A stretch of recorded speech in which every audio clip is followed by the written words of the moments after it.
All right, folks, I'm Assistant Chief Randy Blankenbaker. That's Blankenbaker. I'm currently the Assistant Chief over Investigations Bureau and the Legal and Detention Service Bureau.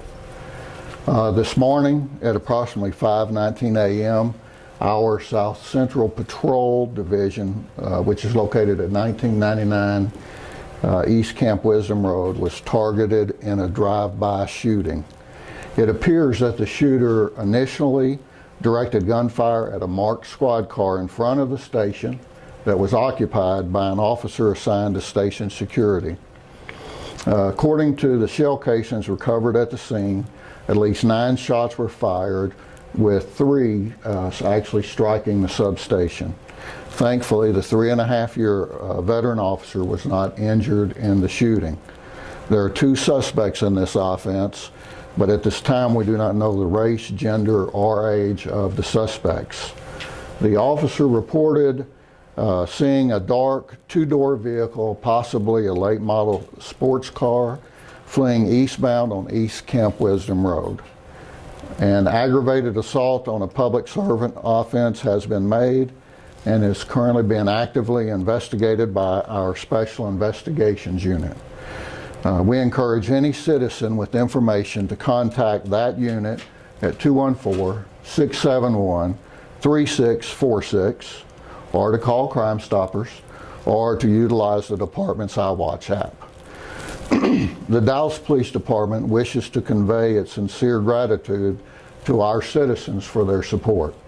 The events of the past 2 years have predictably created a challenging work atmosphere for our officers. However, the men and women of the Dallas Police Force know that one consistent truth is that they are supported, honored, and loved by the citizens that we serve every day. With your assistance, we can and will bring these individuals to justice. And I'll take some questions. David? At this point, do you know if this particular officer was targeted, or was this perhaps a case of just see the building and a police car and they just opened fire, not knowing? At this point, our indication or our thought is that that the car was targeted because of the closeness of where the first round hit to where the car that the officer was sitting in was located. So the vehicle was moving eastbound, and that's what happened with the shots. The 3 shots that actually did strike the building, they went eastbound down the building as well. But the first shot was within feet of where the officer was sitting. And so that's why we believe that, and why we did make the offense that we made. So then did it seem like it was initially targeting the vehicle and then they just continued to fire at anything as they kept moving, or did they seem to keep their direction of shooting at the vehicle? Kind of based on what we know at this time, it appears as if they just continued to move and shoot. And what we know is that there were 2 individuals in the vehicle. Do you know what kind of gun? Excuse me? Do you know what kind of gun was used? The gun was likely a handgun based on the shell casings, but for investigative integrity, we wouldn't get into specifics on that. Moving forward, what, if anything, changes for you guys in terms of safety? Okay. So what we have to do is we have to continue with the plans that we already have in place. So there have been a number of things that we have worked on, and they actually began here at headquarters. So y'all are quite aware of those when you have to come in each day and go through the security things that we've put in place down there. Those will continue. There are other plans for headquarters that are still being worked out. And then an event like this will oftentimes cause us to revisit what we need to do at the stations as well. So obviously the reason why this officer was where he was at was to help with station security. And so we'll want to revisit that along with what can be done with the budget that's available to continue moving forward with plans on station security and officer security. There's been some other things that we're working on when it comes to officer security. Their own personal security, the type and level of armor that might be available to them, the number of weapons and type of weapons. I think we're looking at an upgrade of them, or actually just bringing in newer patrol rifles. And so their safety is a priority. And you know, speaking as a command staff member, it's a priority that we have to revisit over and over again as times change, as events change, and this is the kind of event that will have us talking about it again and bringing it back to the forefront again. Does Are your- you asked? I'm sorry, does your department, or does the department want officers working security outside the building? What's maybe the preferred way to handle this? Well, there's a number of ways to answer that question, and a number of possibilities. The biggest issue when it comes to station security or even headquarters security is the fact that we're a department that is really dedicated to our community, to the communities that we serve. And so our stations can't become fortresses that are imposing and say to the citizens, don't come here. At the same time, those stations have to be safe for our officers. And so some of the things that we obviously have to look at is that I don't think it's a secret to say that, you know, parking security for our officers is very important. And there are ways to enhance parking security without creating a fortress in the front of a station. And so that's something that we look at. And then always hardening the target. So in that case, the type of walls, the type of windows are preferred, because you can do those things without creating the appearance that you don't want citizens to come and to report crime to you and be involved with you as a department. Is that appearance?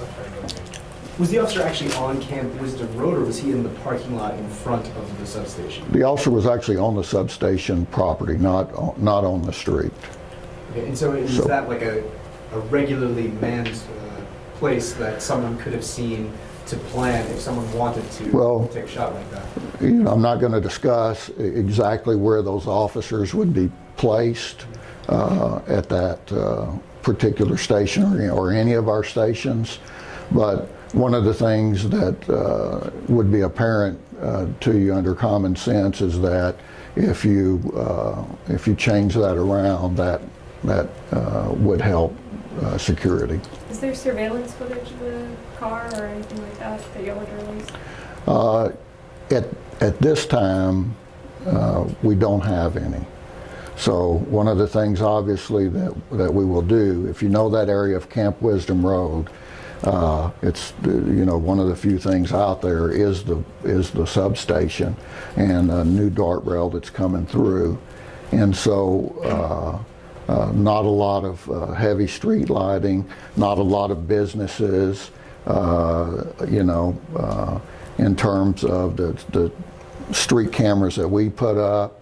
Right, it wouldn't be a place where, you know, there's a lot of heavy crime where you would need those, but that car had to go in different directions, and so we'll be surveying the area to see if any businesses that are in that general area pick up on their surveillance cameras a vehicle that might match that description near that time frame.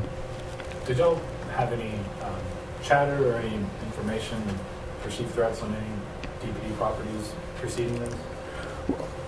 At this time, our intelligence is telling us that they hadn't seen anything specific to DPD.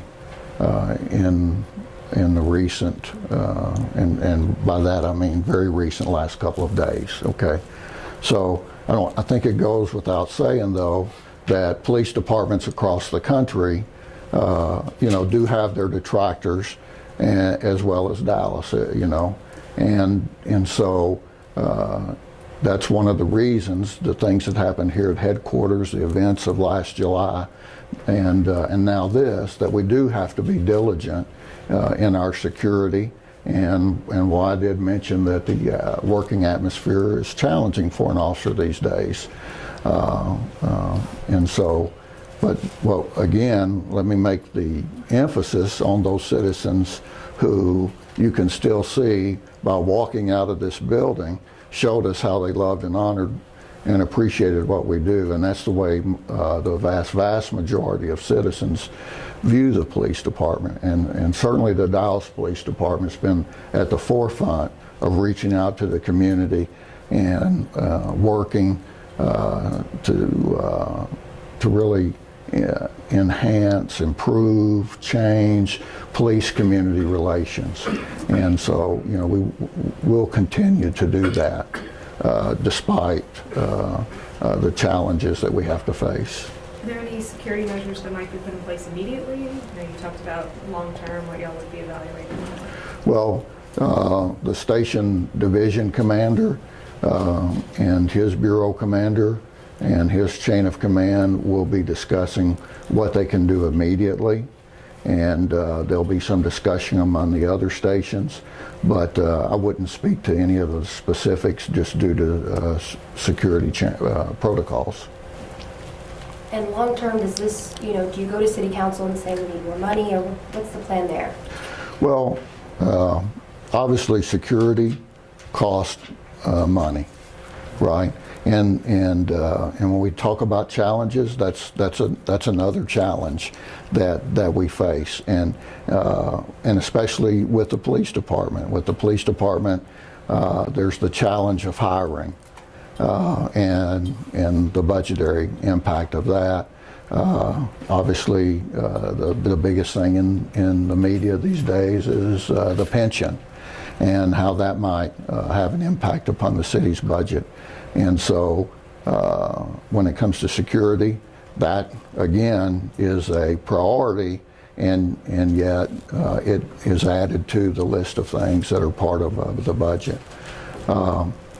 Again though, this is the type of incident that causes you to revisit what you're already doing to make sure that it's adequate, that it's moving along fast enough, and if not, to see what you can do to move it along quicker, and then to see where, if possible, you can find more space in the budget to do even more to meet the demands of keeping the officers that really they serve the citizens every day, and they do deserve to be safe when they go to work, when they're at the area where they're most vulnerable in and out of work. We know that they're vulnerable when they're out there answering calls every day. They know that, they understand that, and they gladly and willingly come to work and do a tremendous job every day. And but we have to make sure that that they're safe in their coming and going there at their stations. And so I'm sure that that'll be something. There's the new city manager, he wasn't here for the event of the headquarters being attacked, and so this is probably something that we'll likely brief him on, and so it adds to his challenges, obviously, and so it will be one of the things that we talk about, where we can find the money and budgets to do the best that we can do. So, Are you worried One more, at all last about recruiting future police officers with all the hits that Dallas police have been taking lately? well, I think recruiting is a challenge, and I think that's been proven. And but if you look nationwide, you're seeing that to be a challenge. And so here's what we have in our favor, okay? And that's right next door to here is our personnel division. And I know the officers who go out there and recruit people. And they are the best in the country at what they do, just like the patrol officers are the best in the country at what they do. And so I know that they're going to be as successful as you can possibly be with the challenges that are being faced by police agencies all over this country. Nobody will be any more successful than those recruiters. They are consummate professionals. They'll do a tremendous job. And then when you look at the Dallas area and you compare it to some of the other areas around the country, you have a good standard of living here, a lower housing cost. There's a number of reasons why you would want to come and work for the Dallas Police Department, chief of which is that it's the best police department in the country, bar none. And so we'll meet the challenges and we'll work through them, and it will be the very officers who are next door who help us get over them. Thanks, Chief. All right, thank you. Thank you.